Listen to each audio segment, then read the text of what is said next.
Hello. What kind of life do you want to live? What kind of person do you want to be? These are big questions, and they escape us sometimes in our everyday getting up, walking around lives. We don't think that deeply. There's a book, 7 Habits of Highly Effective People, and one of the 7 habits is to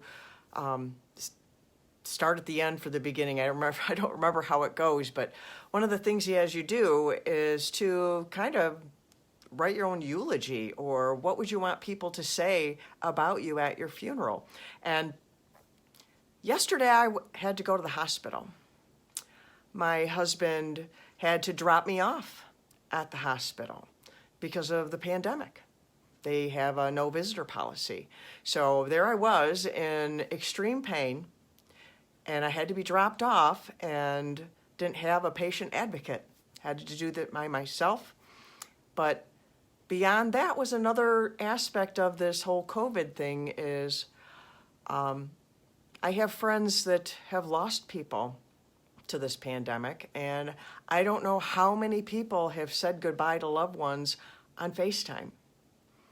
And as I kissed my husband goodbye and went into the building, the thought went through my head, what if that's the last time you see him?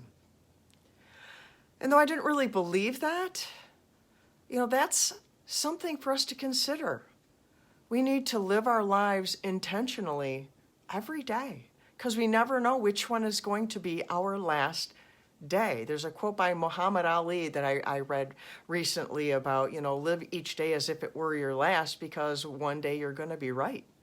Because we're all going to die someday, but we don't think that and we don't feel that. But to really embrace our life and to live with intentionality, we need to come to grips with that. We need to realize, I don't get out of this thing called life alive. I'm going to die one of these days. And so I want to encourage you to live your life with intention.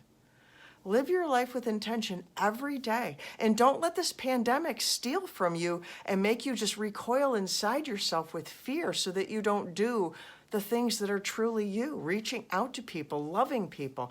I want to be known as that lady on the internet who says she loves you. I want to be known as someone who loved well. That's what I want to be known for. That's the kind of person I want to be. At the hospital, I was in so much pain.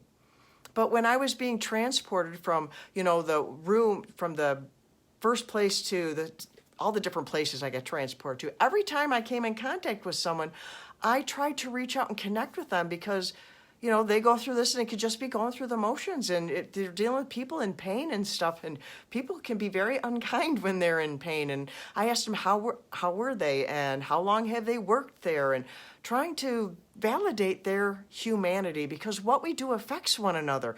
And I was going to read a portion from this, but that's going to make this too long, and I don't want to do that.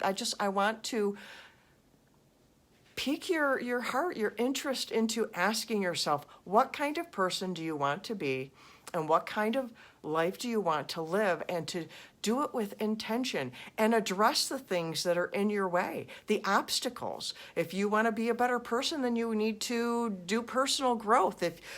There's so many things that could go off on there, and I don't want to go off down one rabbit trail or another. But I want you to know how important you are, that you matter, that what you do every day matters, how you treat people matters, and that your life matters. And I want you to embrace that and take ownership of your life in whatever area that you need to do it. And then after you accomplish that, then do it again in another area and go toward the things that you dream. No matter what that is, whether that's big or small, because I love you, God loves you, and you matter. And so, as I said, I'm that lady on the internet who says she loves you, Danielle Bernack from DanielleBernack.com. And think about those questions, please. Till tomorrow.